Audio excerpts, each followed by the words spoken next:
过2天是年度的紧急程序的复训，就是说逃生啊、灭火啊之类的，这是飞行组员每年都要重新再 review 一次的紧急程序，配合空服员，然后在模拟的机舱里面做，譬如说冒烟失火之类的程序，还有考试。然后我们家电梯工程真的是太吵了，看不下去。到我们对面750来看看他们之前我做的防空洞的影片。750有一个 bomb shelter， 现在好像租给一个便利商店，前几天才开幕，所以来看看。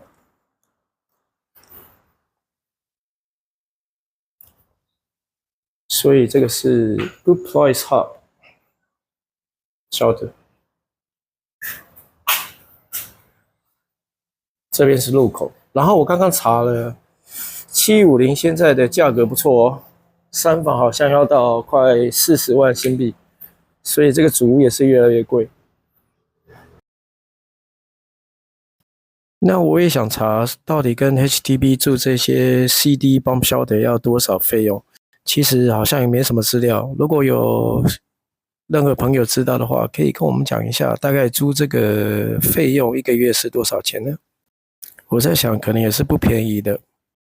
频道上有个朋友跟我讲说，这个 idea 太好了，就是平常呢，这个 bomb shelter 是租给便利商店或者是诊所的，所以在紧急情况之下，已经有医疗设备，也有足够的那个食物在这个防空洞里面，所以这个是一举数得的好方法。所以为什么这些bomb shelter只能租给某些特定的行业？我觉得是非常有道理的。哦，来一下。Hello， 蛋3块1。哎，其实东西蛮多的。哇 ，nice！ 哇，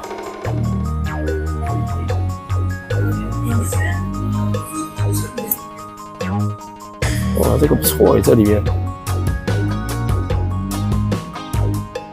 万一有紧急状况，里面什么东西都有了。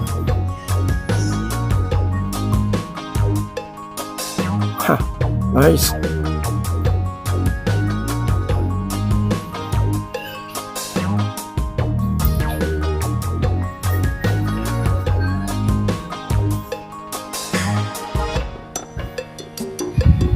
看这个门，不错哈。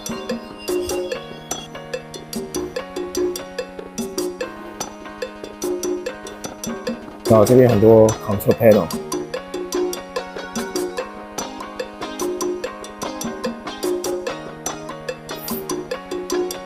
哇，还没有重新粉起，我就说了。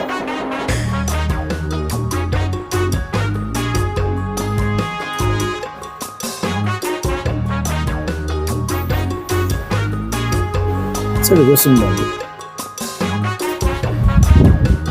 哇，不错，bomb shelter的门，哇，你看这门这么厚，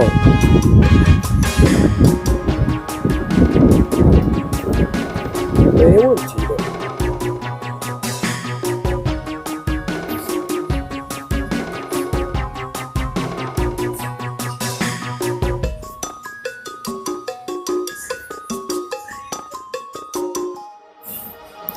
我决定了，那个如果有什么状况的话，一定要躲到这里来，这边太好了。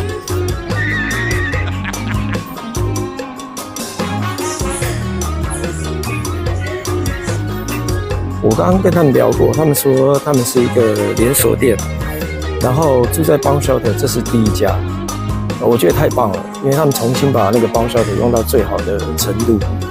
然后他们的东西也很多，他们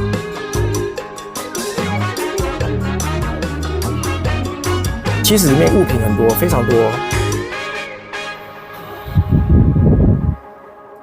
然后如果我要选择那个避难的话，我一定会选择到这里来的，因为这边他们弄得很新，然后什么都重新粉刷过了，然后这个所有的 panel 跟什么全部都弄得很好。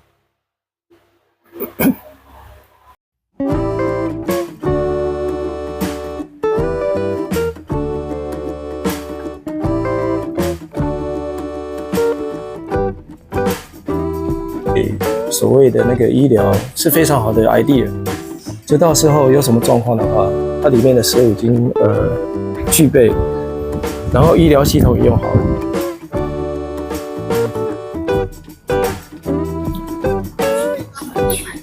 我看，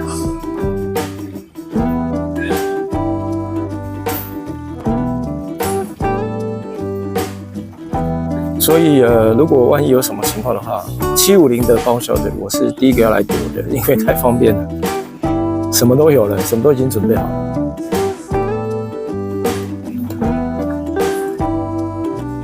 那我觉得 HDB 也蛮聪明的，把这些租给这些便利商店、食品业或者是医疗，通常医疗装备已经有，医疗设备已经有了，医生也有了，所以在什么紧急状况之下，这边是非常好的一个 option。这扇门，它这扇门的门就在这个后面，所以这个门也是可以关起来的。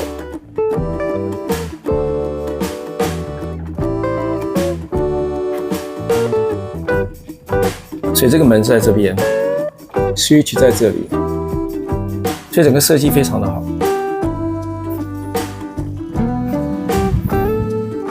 在这里要谢谢很多朋友在上个影片给我很多的建议，然后也介绍很多新加坡，譬如说第一个防空洞，还有什么比较特别的防空设施。有机会我会利用我的空闲时间去参观，然后做成影片跟大家分享。